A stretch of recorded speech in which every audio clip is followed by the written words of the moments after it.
I have an update for you. Oh, no. Okay, it's a good update. It's scary every time you say that, just so you know. Alexandria from Roll Red Roll. Yeah. She's quit smoking. Oh, good. Yeah. How do you know that? She's been all over our Facebook page. She's like, thank you for covering the documentary. I loved your episode and I quit smoking. Oh, yay. I know. Congratulations. Alexandria, if you're listening, we love you. Congratulations. Yes, that's a really big deal. It's hard. Oh, that was a really nice surprise. You know what I want to say to Alexandria? What? Jillian Pensavalli. Patrick Hines. Ba-da-da.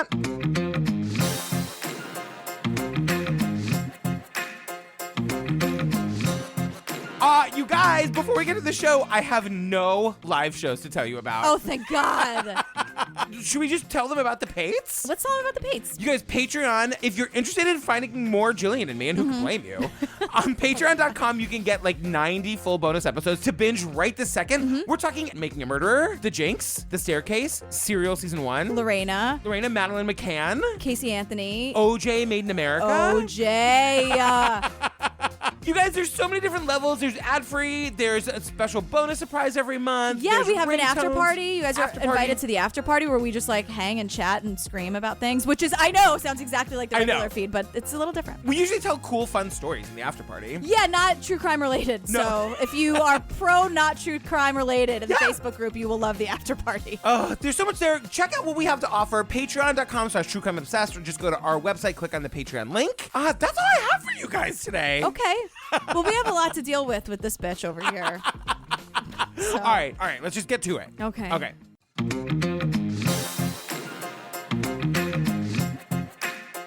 Girl, I just gotta say, like, I've been really wanting to cover this case for a really long time. I know. I'm really fucking fascinated by Israel Keys. Yeah, Israel Keys, the idea of his existence is terrifying. I know. Because he has a lot of patience. And a lot of anger towards women. Guess what? I don't have either of those things. I know. I will say this. I think Israel Keys is, like, way hotter in theory. Excuse me. What does that even mean? How is Israel Keys hot in theory? I don't know. Give me I'm garbage belling you for that. Hot in theory? Israel Keys was indicted for kidnapping and killing an 18-year-old from Anchorage, Alaska. Her dad was just devastated. That was his baby. That was his only daughter. It's not the outcome we wanted. You said you got your monster. We found out he had murdered other people. Israel Keys was one of the most meticulous serial killers that I've ever come across. He had stashed away these kill kits. He would have things like ligatures to tie people up, shovels, ammunition. We're talking years that these things would sit. I haven't seen anything like it. He did not have a pattern or a type. He would get a rental car and drive thousands of miles. He could kill anyone, anywhere. He's really only willing to talk about what he's willing to talk about. Once they give out the information, then it's gone. There are more victims, and we've got to find them.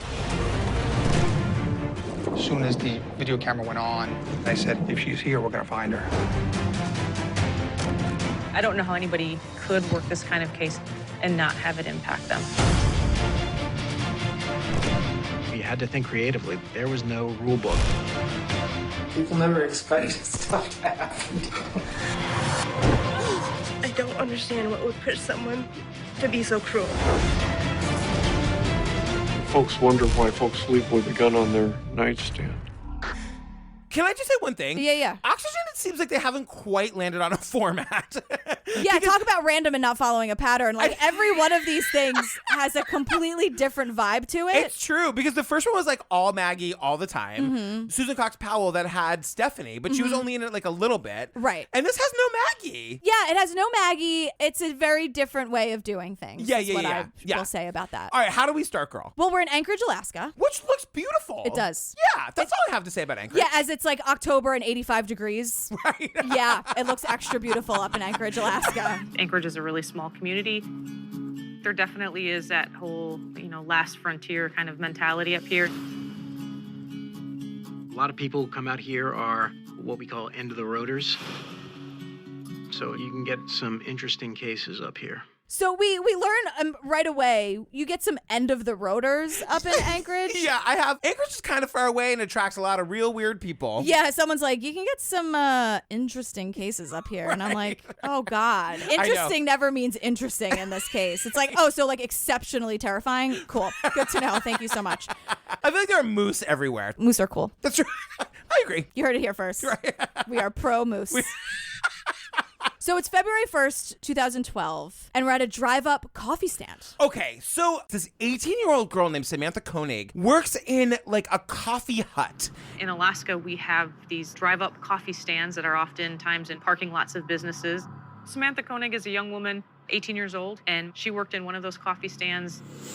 At closing time, she's the only barista that's there. This sounds like a setup for a really bad thing to happen. Yeah, it's called Common Grounds, which is a great name for what it is. It is. I'd like to get back to like you're by yourself in the middle of a parking lot. Oh, we have to talk about the scary stuff, right? Yeah. Shit, I forget that sometimes. Okay, so we can't talk about what a witty name okay.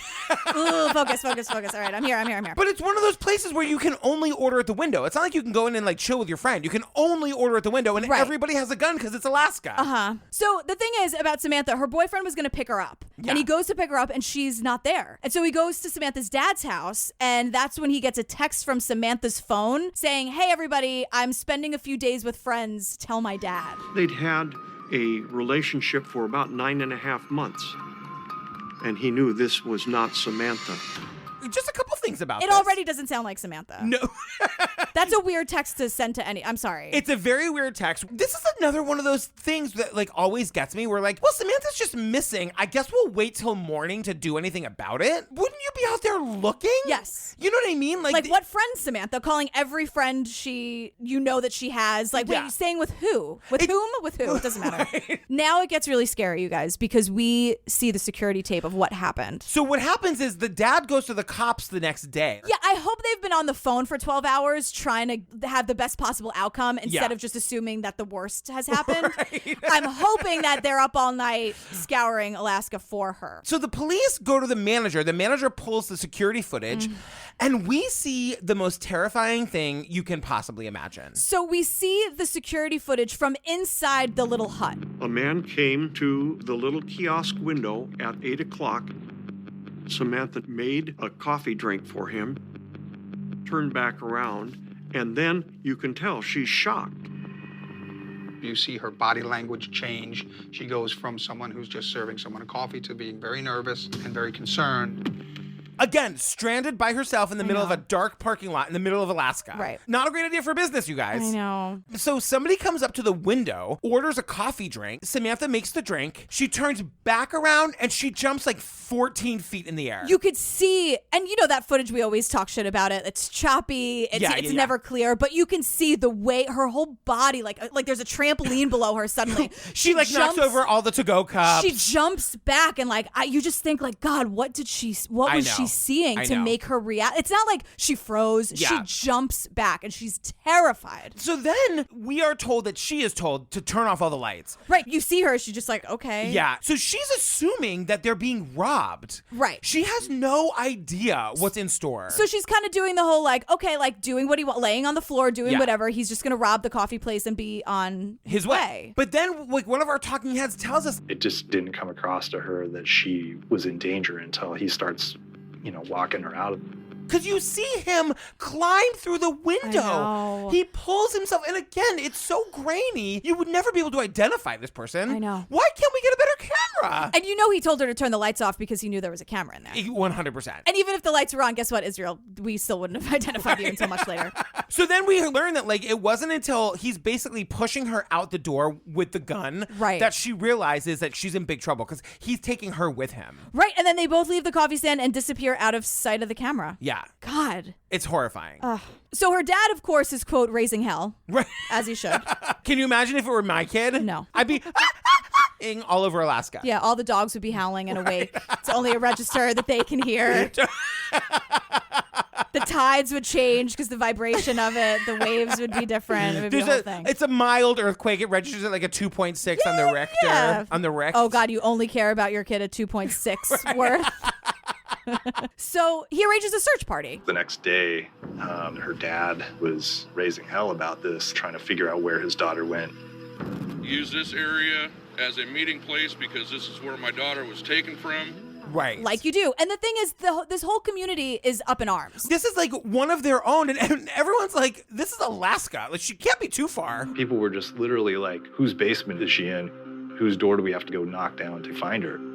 There wasn't any narrative for people to understand what happened. Right. There are t-shirts made, pens made, flyers, reward money. There's a candlelight vigil. Like hundreds of people show up. It's so heartbreaking to hear because someone yells out, like, what else can we do? Right. Like standing here is great and we'll like emotional support will do that. But like what actions can we take to really get things moving? And someone's like, thoughts and prayers. And I'm like, ooh, no. And so then we're told very early in the investigation, they get like a new lead because another local business with a security camera picks up the rest of the scene that got cut off when they left the coffee hut. Right. Yeah. And they're like marching to Israel Keys' like truck. We're able to determine that Samantha walked to a white pickup truck and then the truck drives away. And then we get like, we were able to estimate that it's from between like 1999 and 2007. It was a white car. And Can I'm I like, ask you a question? Is that really narrowing it down? I was like, that's what I said. I was like, that's like 8 years worth of cars. Right. Now, I also don't know if cars get updated every year. It's not like my computer that forces itself to shut down for 7 hours. Get a Mac. So How dare you? I will. I've earned the right. It's true. After 100 episodes of this nonsense, just get a Mac. But I know, like, if cars get updated or whatever, like, I can't imagine they look that different, which makes it even worse. So it's just 8 years worth. Like, what did the 1998 white pickup truck look like as opposed to the 99? But it's like, that's when we learned that they run to the FBI database. They're like, put in this truck between these years. In this town, it can't be that many, right? They're like, it was several thousand. It was like 25,000 cars. And everyone's like, oh. Because it's Alaska and everyone needs a goddamn truck. Right. And that's the thing. So this is getting bigger than the local police. Yeah. Because they see her being dragged into a car. And so now the FBI is involved. I was going to say, no offense, but like when a guy puts a gun in a thing and climbs through a window and drags the girl out by her hair. It's a big deal still. Yeah. Call the goddamn FBI. It starts as a big deal. That's right. When someone's missing, it's already like, it's just in the big deal column. To begin with. Exactly. Thank you. But then we meet Q, the dolly. Jolene. Anyway, Jolene's a badass. And basically we learn like she's kind of introduced by other people and all the men, thank God, are just like, oh, she's a badass. You totally want her on your side. Yeah, and totally. we got her. The FBI assigns Jolene Godin as the lead investigator. Jolene's pretty well known as someone who's a top agent. And one thing Jolene excels at is she can delve into somebody's history with the best of them. They are totally saying like, well, for a woman, she's great. You know, like like that's their thought bubble above their head. Yeah, I chose to change it for them. Right. You're welcome. I fixed it, as Twitter would say. There, I fixed it. She's a badass. You want her on your side, and here she is. But then they tell us that the investigation hits a stone wall. Not to be confused with Stonewall. No. Every night's a goddamn riot. No, quite the opposite, because like 2.5 weeks and they get nothing. Right. Until something terrible happens. So 2.5 weeks after she went missing, the boyfriend gets a text on his cracked phone, which we see again, still cracked, from her phone. Right. And they say that he goes like sheet white. And so the text just says... Basically, it says, Connors Park, underneath Albert Pick, ain't she purty?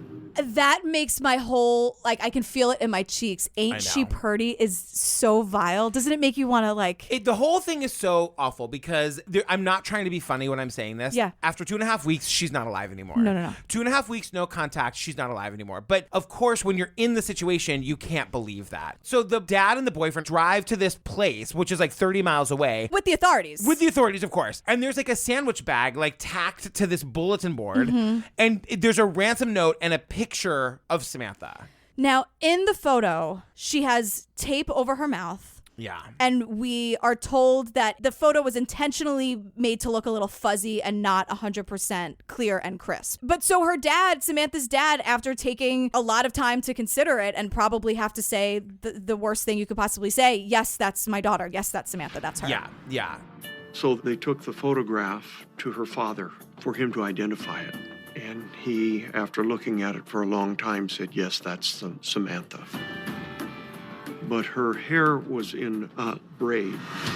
And Samantha never wore her hair that way. So, and then in the ransom note, this guy, whoever it is, it's Israel Keys, but we don't know that yet. He demands that $30,000 get put in Samantha's bank account. Right. And so the whole idea is that like he has access to her bank account through her debit card or whatever. And that's how the murderer is going to access the money. So the police get involved. What they do is they put like a portion of the $30,000 that was asked for in the ransom note in the bank account. Right. The police and the family will be alerted as soon as the debit card is used. I told them he's going to use her debit card.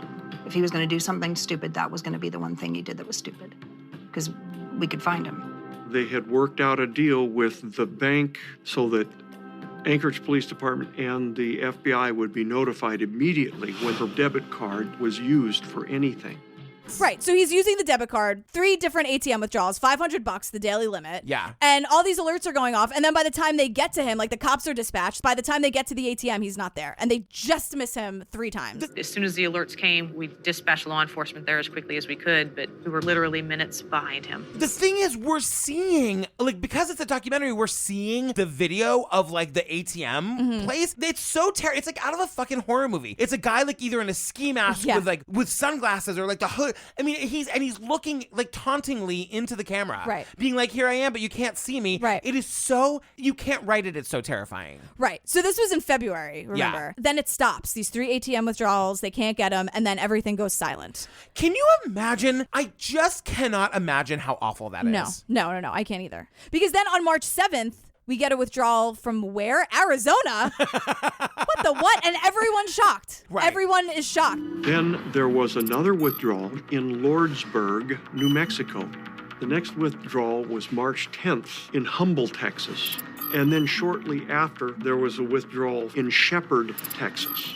Each time this money was withdrawn, it was withdrawn by a person wearing a mask. It's the same terrifying footage. It's this guy like in ski masks and hoods. It's so scary to me. Let me ask you something. Yeah. I know that there are flaws in this, but can we make it so that the security camera like can see if you're wearing a mask, and if you are, you're not allowed to take out the money or something? That's can we really? Listen, that's $1 million idea right there. Like, because they can tell everything. Like, zzz, like just scan your face, and if your face is totally covered, you can't take out the money. Is that crazy? Is that like impeding on people's rights or whatever? Tell me where the flaws are in that. What if it's like, again, if it's snowing and it's a blizzard and you're wearing that thing? Well, you're wearing a mask, then you have to go inside to take care of your money. I know, I'm with you. So what they are able to see in the background, though, is he's driving a white Ford Focus. They put out an APB, like a like all points bulletin. You guys, everyone in Texas, be on the goddamn lookout for a white Ford Focus, maybe with out-of-state plates. This guy's bad news. You want to say Ford Bronco, didn't you? Wow, I did. 5 episodes of OJ. Yeah. A white Ford Bronco. Like, it rolls off the tongue at this You're point. right. A white Ford Focus. That just doesn't feel right. White Ford Bronco. And so this one hero cop, can we get a hero bell for this guy? Sees a Ford Focus. He thought, this looks kind of like the car they're looking for. The vehicle makes a traffic infraction, and he's able to pull him over.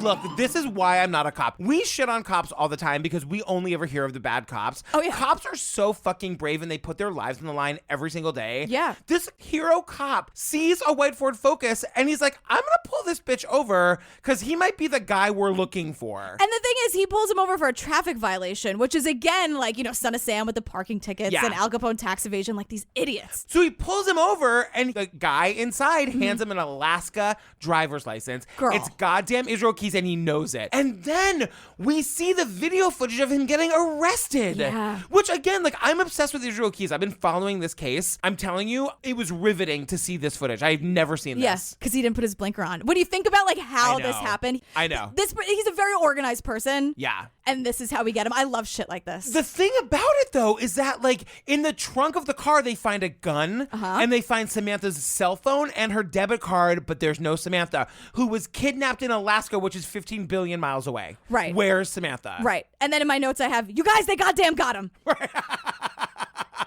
And then I'm like, and then I just say, not so fast. We're only 15 minutes in. This thing is an hour and a half. And where's Samantha? Exactly. So they know this is their guy, and they can arrest him on like the debit card charge. Samantha Koenig is missing. Right. He has her clothes and her stolen ATM card. Like, they're just like, this is the easiest arrest we've ever made. Obviously, they're arresting him instantaneously. Yeah. And then we learn it's 34-year-old Israel Keys. Dang. And they have a ton of evidence at this point, so they sit down with him. Right. And they're like, hey, girl. We have a lot of evidence at this point. We go back to his house. We identify his truck from the video surveillance.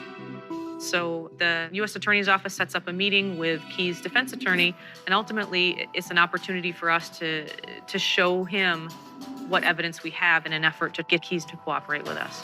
He kind of like sings like a canary from the minute one. Yeah, because they want to know where Samantha is. And they're Right. hoping that she's still alive at this point. So they're hoping that they can get him to talk. Because I guess you never really know. Once you sit down with someone and you're like, here's what we can offer you. Like, maybe they'll start talking. Maybe they won't. But maybe you can get some very valuable information out of these murderers. They also don't know that he's a serial killer. They only think that he's the guy who kidnapped this girl. Right. They know him as like 34-year-old Israel Keys, period. Right. Not 34-year-old Israel Keys, comma. Oxygen documentary series about him. But yes. Right, yeah, you totally. know, they have no idea. So in the first meeting, apparently he doesn't talk. And then he goes away. And a few days later, he agrees to come back and give a full confession. Well, not only does he not talk, but Frank Russo, former assistant U.S. attorney, just goes, We talked to him for about a half hour, 45 minutes. He wasn't very impressive. He just looked like a clean-cut, regular guy. he wasn't very impressive. Frank Russo has no use for him at first in their first 45-minute meeting. He wasn't very impressive. Don't get it twisted, Oxygen. So he comes back in. He's going to give a full confession, but he's got a couple demands, Jillian. And this is where we start getting the real audio of these conversations with Israel Keys. And it is so scary because it all comes back. You know what my pattern is? What? Laughter. Oh my God. His laughter is utterly terrifying. He punctuates everything with laughter. And when I say everything, he's talking about like rape and murder and burying bodies and kill kits. Yeah. And he thinks it's hilarious. Kill kits. Just say that again. Kill kits. I don't want to. I have to later. I don't want to do it now. I don't want to. It's so fucking awful. I can give you the rest of the story, like, you know, everything that happened. If I get a cigar. But Israel Keys, in order to spill the Israel Keys tea, he wants a cigar, an Americano, and a peanut butter Snickers bar. Right. 3 very important things, according to him. You know what I was thinking about in this? Because the Snickers bar comes back over and over and over again. If I'm the Snickers people, every time I'd be like, oh God, don't say it. I know. Oh God, don't say it again. I know. Even the FBI is like... At the time, we thought we're pretty silly. But if that's what it was going to take for him to talk with us, we were willing to do that. Silly, this guy's murdered 80 people. I know, but they don't know that. Right, so they're that's like, true. you know, we need to know where this girl is. 100%. He wants a goddamn Snickers bar. Like, fine. Yeah, and so we're getting the actual audio of this confession. We get on screen text that says, Israel Keys' confession is so shocking and so graphic, the FBI has never released the full tape. And I think it's not only the content, which is, I'm not taking away the weight of that, but it's because how cavalier he is about it. I think the laughing makes it shocking and more graphic, that he's saying it in this cold, calculating, like he's solving a math problem, or he's reading like an instruction manual as opposed to having any like care about a human being. So we find out that Samantha, the girl that he kidnapped from the coffee stand, he brought her home and like put her in the shed next to his house. He had a shed in his driveway, and ultimately he put Samantha in the shed, and she's bound in the shed. There he was drinking alcohol and smoking cigars, and then turned up the music so that any sounds that were irregular wouldn't be heard by his girlfriend and daughter who were in the house or the neighbors. I have heard of this shed in all of the reading I've done on this case. I imagined it's Alaska. The shed is like way in the backyard or something. This shed is literally attached to the house. Where Israel's girlfriend and 10-year-old daughter were in the house. Yeah. This was happening mere yards away from his family. And we learn that while he's got Samantha tied up in the shed, he's smoking cigars, he's drinking booze, and he turns the music in the shed up so loud so that the people in the house, his girlfriend and his daughter, won't be able to hear any of the quote, like unnatural sounds. No, here's the thing. He is with her in this shed all night long doing horrible, unspeakable things to her. The music is so loud that you can't hear the screams. The girlfriend or the daughter isn't coming out and saying, hey, Dad, can you turn the fucking music? It's 4 a.m. No neighbors are saying this? This is what I'm thinking. Like, that's why I thought the shed was so far away from the house, in the woods somewhere. Right. No, it's connected to the house in a neighborhood. Yeah, I can't imagine that Israel Keys and his girlfriend had a great relationship. No. So it might have been like, don't disturb me while I'm in my man shed or whatever the fuck. He's an asshole. It was shocking to see how close to the house that shed was. I couldn't believe it. I know. When your husband has a shed that he tells you not to go in that goddamn shed with the cops. Yeah, you kick that door down. Yeah. So you know how Samantha's been missing for 2.5 weeks? Yes. We're going back in time now. We're going to find out what happened to Samantha the entire time she's been gone. Yeah, Israel Keys is like, you want the story? I'll tell you the story. Exactly. So he leaves her in this shed and he goes back to get her phone and ATM card. From the coffee stand. Right. He climbs back in through the window. It's all so terrifying. Right. He indicates to Samantha that his goal is to get money, and if he gets money, that he intends to let her go. There was no truth to that. He had no intention of letting her go. So he goes back to the shed, and the next morning he kills Samantha by strangulation and stabbing. And he laughs. I think in his words, he said, you got your monster. Oh my God. Yeah. It's at this point that like the FBI starts saying to us, like, we had a real problem with Israel Keys' attitude. We didn't like it. But what they realize now is like, okay, he's done this before. This is not the first time, because his demeanor was too casual and calm that they were like, wait a second. Right. Not his first time at the rodeo. And he's telling them that he is two people. Nobody in his life knows this other person but him. Everyone in my life is going to tell you I'm one way, but I'm really another. He's admitting to them that he's sick. Right. And the FBI, like, they realize that he's saying, like, you know, I've been two different people for a long time. And the FBI is like, that's code for I've been a murderer for a long time. And they're like, how long have you been this other person, Israel? Yeah, and he's yeah. like, 14 years. Right. And they're like, oh, this explains a lot. The Yeah. 14-year bomb explains a lot. How long have you been two different people? Long time. 14 years. You know, a lot of people throw the words psychopath or sociopath around, but unless you've sat in a room with one, you don't really understand how soul-jarring it could be to talk to somebody like this. So the FBI gets him to agree to tell them where Samantha's remains are for another Americano and a Snickers bar and a cigar. Yeah, I mean, he's predictable. Right. For a guy who doesn't have any patterns, he kind of does. That's true. So another thing that he tells them, you guys, it just gets worse. Just, Yeah. Spoiler. He went on a cruise with his family for 2 weeks and left Samantha's body in the shed. She's dead at this point. He killed her. He killed her. Like, he killed her the night that he took her. Right. And left her there for 2 weeks. The morning after the kidnapping, Israel Keys rolled her body up and stuck it in a box in his shed, and then woke his girlfriend up and his child up, went to New Orleans, boarded a cruise ship, and then came back about 2.5 weeks later.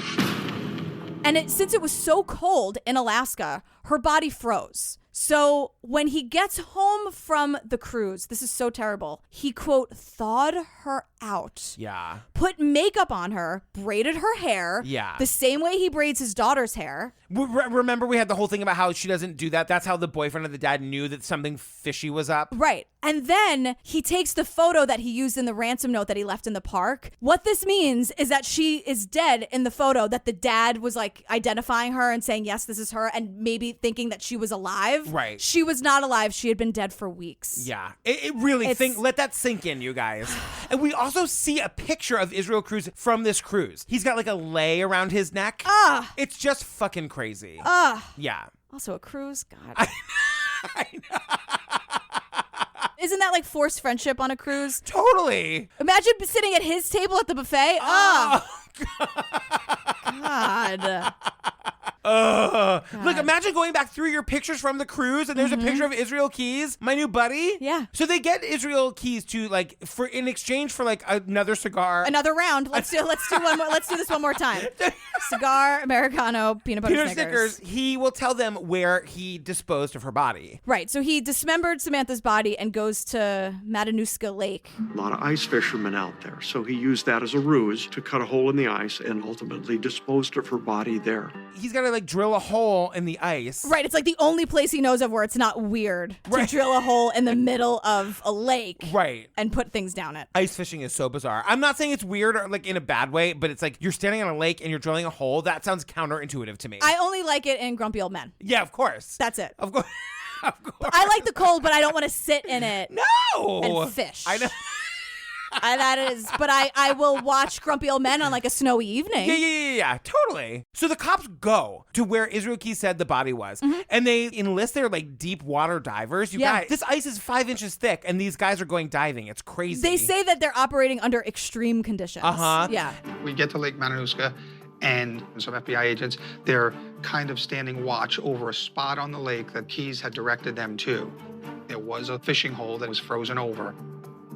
I looked at that and I said, if she's here, we're going to find her. And they find her remains like really quickly. Samantha's remains were exactly where Israel Keys said they would be. And one of the FBI guys says to Israel Keys, like, just off the cuff, like, well, when you dumped the body, did you at least catch any fish? And he says yes. And not only that, oh, this is so awful. He took the fish that he caught home. I took them home and ate them.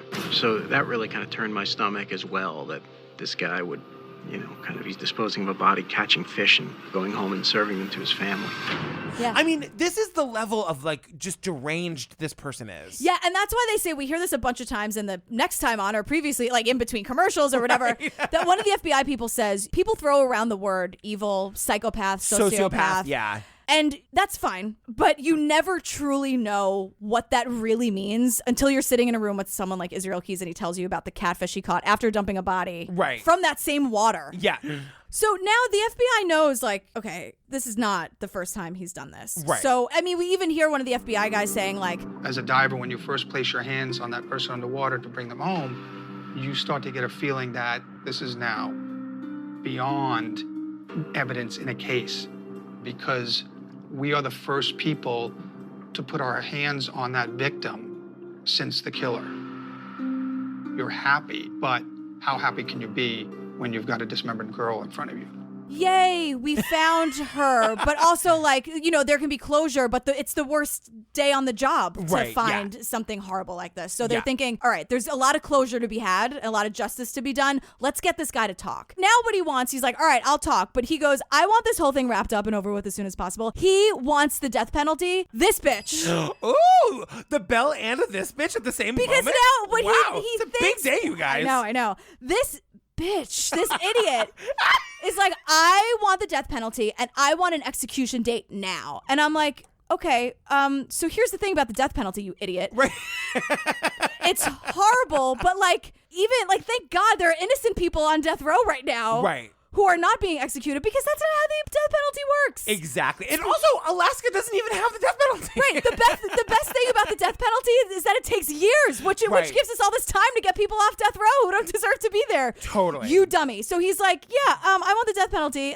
Make a special exception for me, Alaska. And so the FBI is like, okay, this guy's kind of an idiot, so we're just going to exploit this. And then we said, hey, you want the death penalty, the best way to get it is to give us information about other crimes, and we'll try to move as quickly as possible. That's our promise to you, but you've got to give us something to get started. Otherwise, no one's going to take you seriously. You have to tell us where more bodies are buried, who else you've gone after. Like, you got to give us more. And Israel Keys, this fucking idiot, falls for it. Right. But with one, he always has these like stipulations and things, like just conditions. Yeah. And he's like, well, now, okay, fine, sure. So I get to pick my death penalty date? Perfect. And they're like, sure, Jan, whatever. And what he's really concerned about is his daughter Googling him. He is saying, like, I want to keep this under wraps. I'll give you names, I'll give you bodies, I'll give you locations, but you got to keep my name out of it. He's like, I don't want the attention. Yeah. But yet, you know who he sounds like? Who? He sounds like that girl in high school. You know her. Yeah. The one who's Megan? like, yeah, Megan. And she's always like, I just hate the drama. You know what I mean?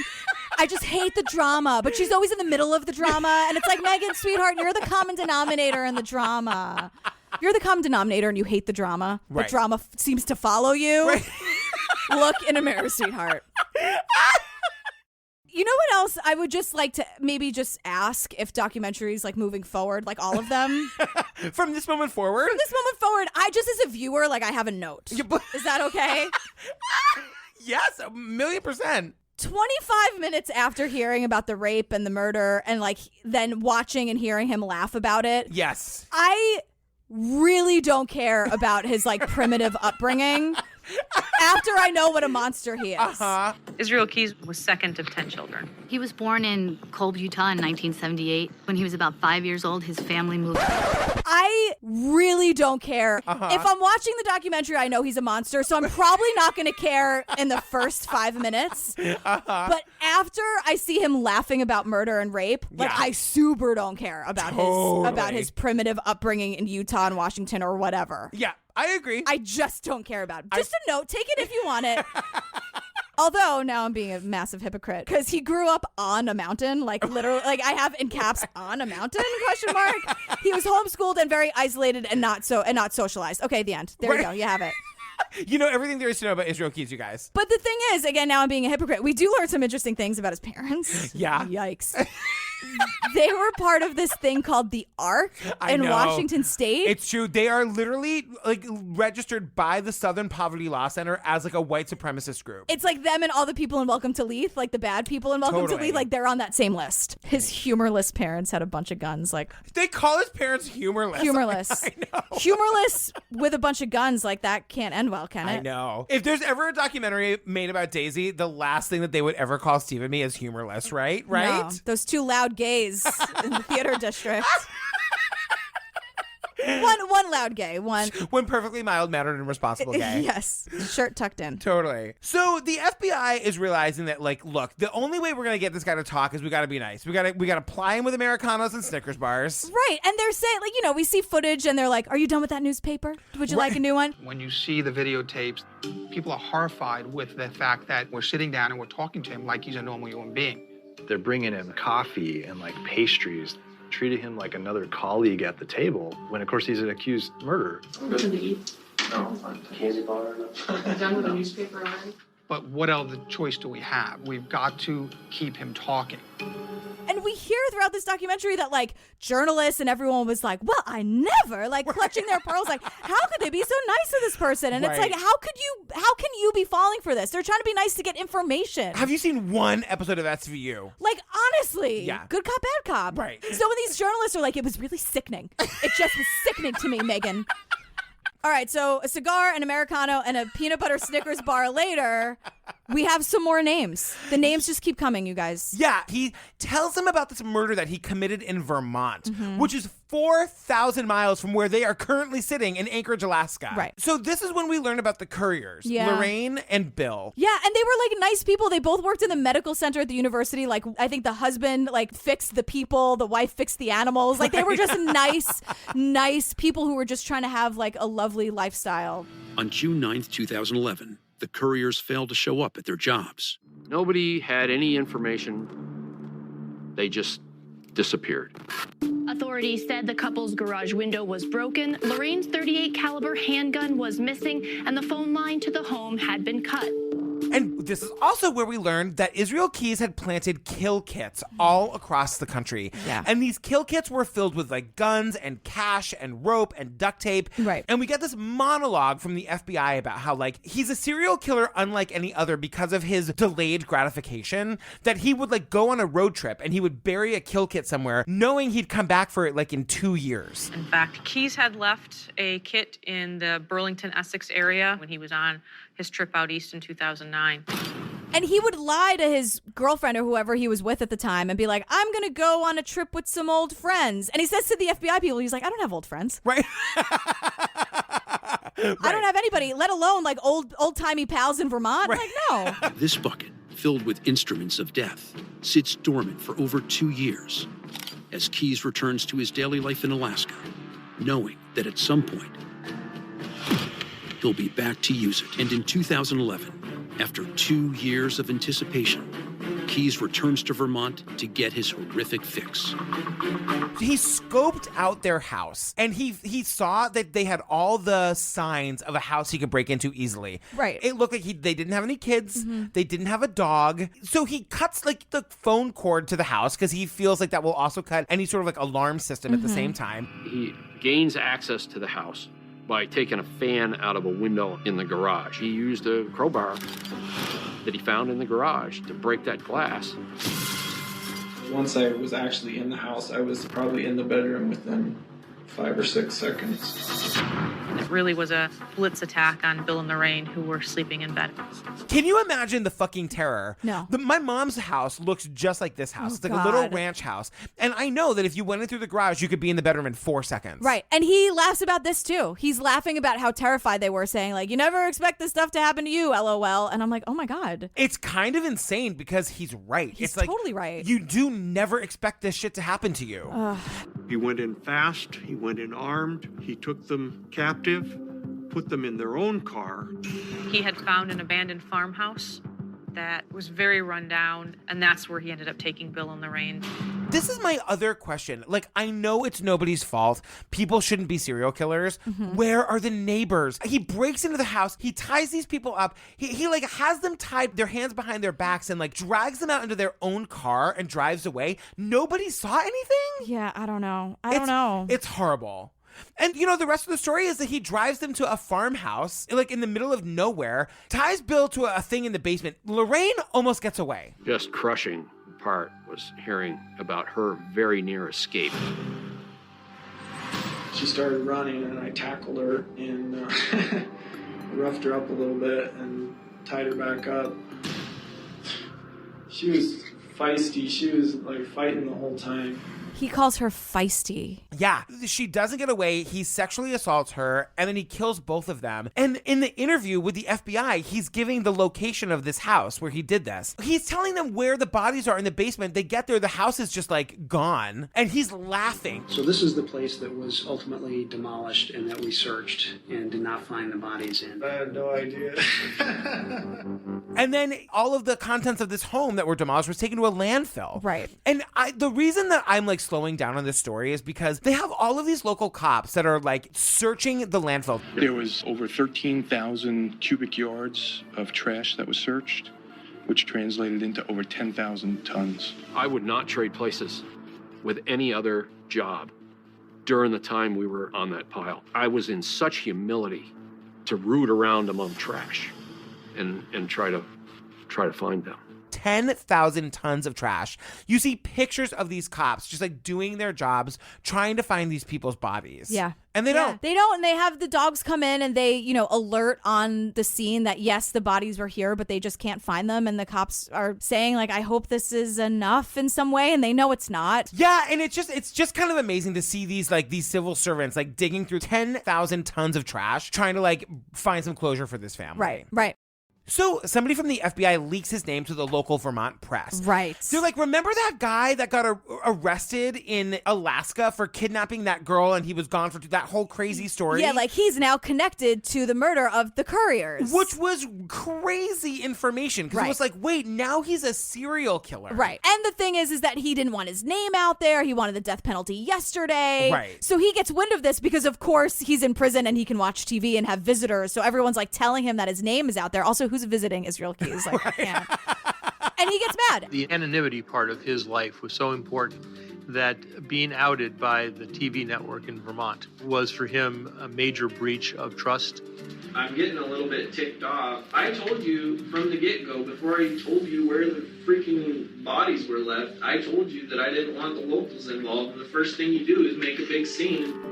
And so now the FBI is saying that they think that this guy's like total body count is 11. Yeah. But they don't know for sure. I mean, there's even talk that he's connected to Maura Murray. Really? Yes, because this murder that they just were talking about happened in Vermont. Right. Which was around the same time that Maura Murray went missing in New Hampshire. Yeah. It's very unlikely, but there is talk that like maybe it was Israel Keys. And so we're learning there's these other cases. There's this prostitute who went missing in New York that they're pretty sure is connected to Israel Keys. Yeah, like her name was on his computer and there's no way that he would have known about her. You know, they say her name and his whole face changes. Right. So Jolene, the FBI agent, is like, look, to us, she's saying this to camera. She's like, we think his body count is 11. He's giving us names. Yeah. But we can't necessarily connect them with any evidence other than like Israel Keys said so. Most serial killers are caught because their bodies pile up. But because Keys is so meticulous, all his victims essentially disappear. The reason he was such a successful killing machine was because he knew how to avoid getting caught. The only victim that we recovered is Samantha. And that's because he told us exactly where she was. He was very good at not leaving evidence. Like, he's very good at this. We don't want to give him any credit. Me especially. I never want to give anybody any credit, especially when they're a murderer. But, like, they know that information because he gave it to them. Yeah, and so, Israel Keyes got super mad when he found out that his name had been leaked to the press. And so he shut down. And he's not talking anymore. He's not sharing any more information. They've got to build the trust back up with him. They have all of these cases they think might be connected to him. Right. And just as it's starting to get good, just as they're starting to think that, like, they're back in that rapport with him, he's going to start talking. And he's going to start leading them to kill kits. Like, things are happening again. Right. He somehow gets a hold of a razor in his jail cell and he kills himself. Yeah. I know he didn't want to spend his life in jail, and so the opportunity arose, and I think he took the opportunity. He was going to be looked at as a monster. Now, I don't think he minded being looked at as a monster, but ultimately, because he was captured, he was going to be looked at as a failure. And that's what I think he didn't want. And we hear a piece of his suicide note, and it's written, like, in rhyme. What's with these serial killers with the bad poetry? Haven't you done enough? Words are placid and weak.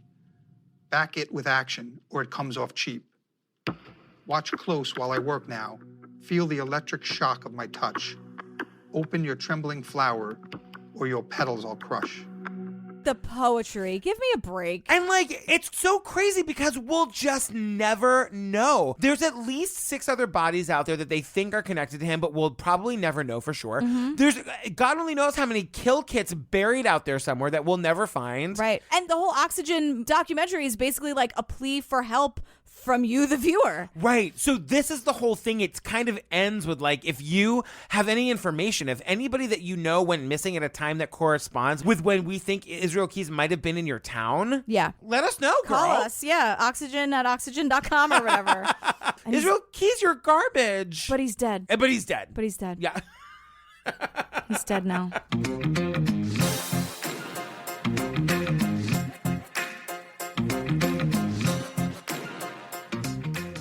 Oh, girl, I've been really wanting to cover Israel Keyes. I don't know why. Fascinating's not the right word. You know how, like, you always want a different word for anniversary? Yeah, Thaniversary. Kim Goldman taught us that. I am fascinated with a TH. Okay. You guys, once again, I don't have any more live shows to tell you about at the moment. Okay. Just get in the Patreon if you want more of Jillian and me. Yeah, and come to our after party. It's basically like a live show. We're just sitting and talking. It's sitting true. and talking. It's the same thing. If you want to hear like 90 full bonus episodes of Jillian and I recapping episode by episode Making a Murderer, Lorena, Staircase, Casey Anthony, Serial, The Jinx, OJ Made in America. Is that everything? The Disappearance of Madeline McCann, Queen of Versailles, and Madonna's Truth or Dare, and just like fun things. We have a lot going on. Yeah. We have a lot of options. There's something for everybody. There's something for everybody. Check us out at patreon.com/truecrimeobsessed or go to our website and click on the Patreon link. Girl, what are we doing next? We are doing Jodi Arias, an American murder mystery. You guys, we're going to do this in 2 episodes again. It's a 3-part series. Yeah, and we're going to do it in 2 episodes. It's going to be amazing. Yep. Girl, where can they find us? TrueCrimeObsessed.com. It's where you get your promo codes, see us live page, merch, all of our episodes. My mom sent me a picture the other day. She was like, look at my new phone accessory. She bought a phone case. She did.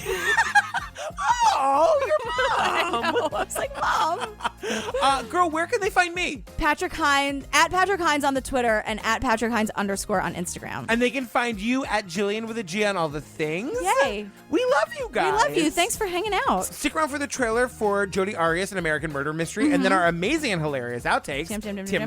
We love you. We love you. Thanks. Bye. Do you have any questions I can answer for you? Yeah, do you know when all this happened? I mean, I got a call last night, but is there any word on... Sometime between Thursday and last night. We're not sure yet. We haven't pinpointed yet.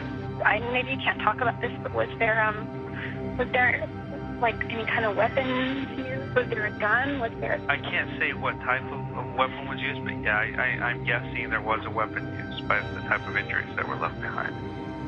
Do you know of him having any weapons at all in the house?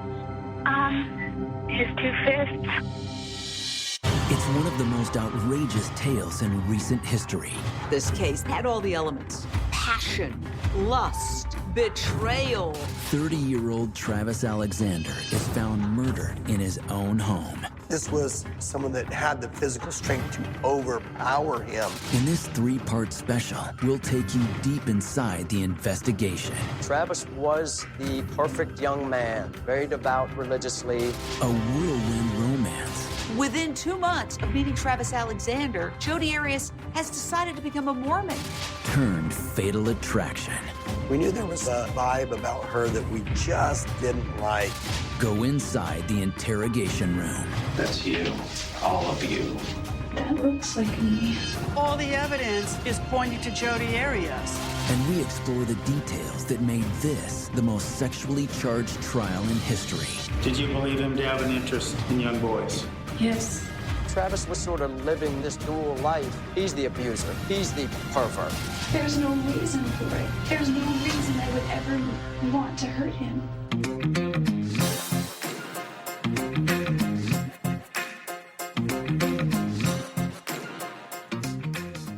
Loves a Snickers bar. Peanut butter Snickers and a cigar and an Americano. Oh, Americano, too. By the way, that is the grossest coffee. Yeah. That's espresso and water. Just have, like, the water. Get a French press girl. Get a Frenchie.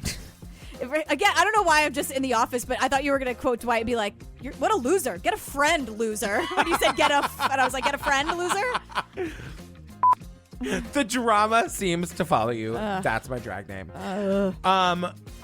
I literally have in my notes Keys' backstory. Oh my God. Here we go again. Yeah. Every documentary, we're like, we don't care about this whole part. You know how you can make our episodes 20 minutes shorter? Take this part out of the documentary. Yeah. But right. just don't kill things that are alive. Like, I just don't understand. Just don't kill things that are alive. Makes me think of You Can't Do That on Television. Yes, Moose, remember? Hey, Moose. We just came back from Canada, so we're just all about the You Can't Do That on Television. We did talk about You Can't Do That on Television for like 20 minutes while we were in Canada. Yeah, a little bit. I don't know. All the slime comes. And then Grumpy Old Men with Anne Margaret. No, she's in the first one. Sophia Loren is in the second one. Sorry, everybody. I'm getting my Grumpy Old Men confused. Like, are we in another instance where we have to define consent to somebody? Because not today. No.